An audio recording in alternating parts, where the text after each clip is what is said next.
ไม่สมไม่ต้องเซ็งค่ะเมื่อในก็มีรถลีโวรถโค้งครับพี่น้องค่ะนะเมืองไทยในคณะพี่น้องค่ะนะพี่น้องเขามาด้วยค่ะว่ารถเมืองไทยในลีมันเหนียบมันนั่นเขาใส่จึงคณะพี่น้องค่ะนะด้วยค่ะลูกปีเจ้าค่ะใหญ่ว่าใหญ่กว่าละเขาเอารถเขาเอาเหนียบค่ะนะเหนียบหรือลีอันเมืองไทยเขาห้องอันนั้นนะ10 ล้อค่ะนะพี่น้องค่ะนะด้วยค่ะลูกใหญ่ปีใจค่ะ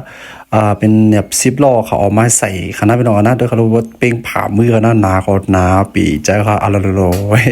ในก็เดี๋ยวออกให้คอยาคอมีเฮ็ดใหม่กันนะย่อมเปว่ามันเสียงมันหลังในขวานะพี่น้องนะโดยคารุอะละลอย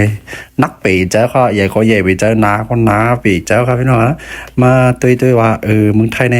มันเป็นซึ่งไหนเนี่ยครับเนาะ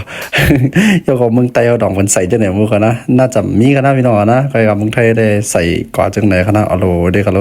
ปีเจ้าครับในขั้นในเป็นย่าออกมาครับตีมามีจัดแหนบมันนะตีมามีแหนบในกอเดี๋ยวเลยใส่ขึ้นครับนะพี่น้องนะย่อมเปว่ามันหลังในเขาอะเจ้าของมันอ่ำปอถูกใจเจ้ามันในขวานพี่น้องเนาะผมถูกใจก็ยาขนาดไม่ต้องขนาดยาบางนะมียาก็เดี๋ยวมามีใส่ขึ้นครับด้วยครับลูกโอ้ปีใจครับอันนี้เป็นเผาลอยครับรถดีโวครับพี่น้องนะเผาลอยเผาอันใหญ่ๆอันขายำไทยนี่พี่น้องเขาเจอนั่นครับเนาะอันใหญ่ๆนี่ครับพี่น้องนะ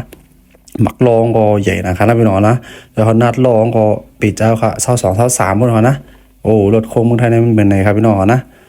ว่ารถเขาออกมาเนี่ยเขามาใส่โค้งเลยนะครับเนาะยก็ตีมาต่างพักมีต่างโคต่างคอมันต่างเลยน้ำมันนะครับพี่น้องนะเล่นเหนียบมันก็พูดว่าเขาต่างประมาณบอก3-4 ตันมึงเขาบนค่ะนะเพราะว่า